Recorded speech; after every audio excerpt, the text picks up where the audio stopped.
윤석열이 12.3 불법계엄 당시 홍장원 전 국정원 1차장, 김봉식 전 서울경찰청장과 비화폰으로 통화한 사용자 정보가 계엄 직후 원격 삭제된 정황이 확인됐습니다. 그래서 경찰이 수사 중입니다. 삭제는 지난해 12월 6일 홍장원 전 차장이 국회 정보위에서 윤석열의 내란 지시를 폭로한 날 이루어졌습니다. 비화폰 서버 접근 권한은 경호처 상층부에 제한돼 있어서 삭제 지시자가 윤석열일 가능성이 제기되고 있는데요.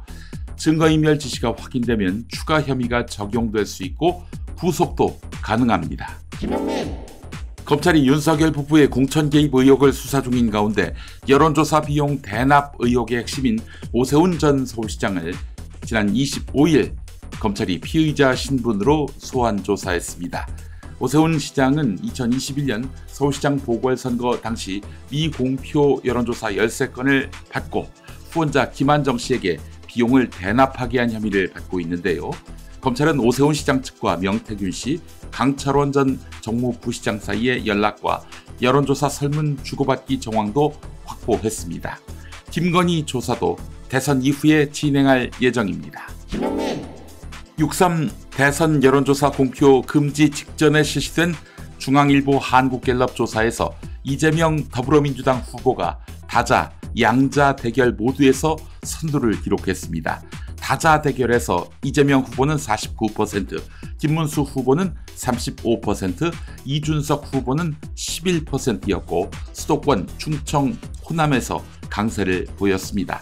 가상 양자 대결대에도 이재명 후보가 10%포인트 이상 앞섰습니다. 특히 중도층 지지율에서 이재명 후보는 57%로 김문수, 이준석 후보를 압도하며 핵심 승부처에서도 우위를 점했습니다. 국민의힘이 6.3 대선을 앞두고 이준석 개혁신당 후보에게 단일화를 압박하며 이준석을 찍으면 이재명이 된다라는 사표론을 주장했습니다. 김용태 비대위원장은 단일화 조건을 제시해달라며 구애했고 김기현 의원은 보수 유권자의 투표 단일화를 예고했습니다. 그러나 이준석 후보는 단일화 가능성은 없다고 일축하며 독자 완주 의지를 재확인했습니다. 한편 한동훈 전 대표의 친윤 청산론은 단일화 논의와 얽혀 동력을 잃는 분위기입니다.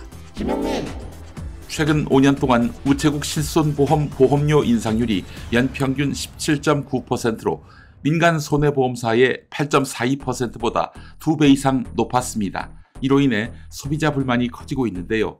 우체국 보험은 과학기술부 소관으로 금융당국 관리에서 벗어나 있어 보험료를 자유롭게 인상해왔다는 지적이 나옵니다. 급격한 인상 덕에 우체국 보험은 적자에서 흑자로 전환했지만 서민 가입자 부담이 가중됐습니다. 전문가들은 민간 보험사와 동등하게 관리 감독해야 한다고 강조하고 있습니다. 중국이 2015년 발표한 제조업 육성 전략 중국 제조 2025가 10년 만에 전기차, 배터리, 드론, 5G 등 10개 분야 중 7개에서 세계 1위 기업을 배출하며 목표를 대부분 달성했습니다.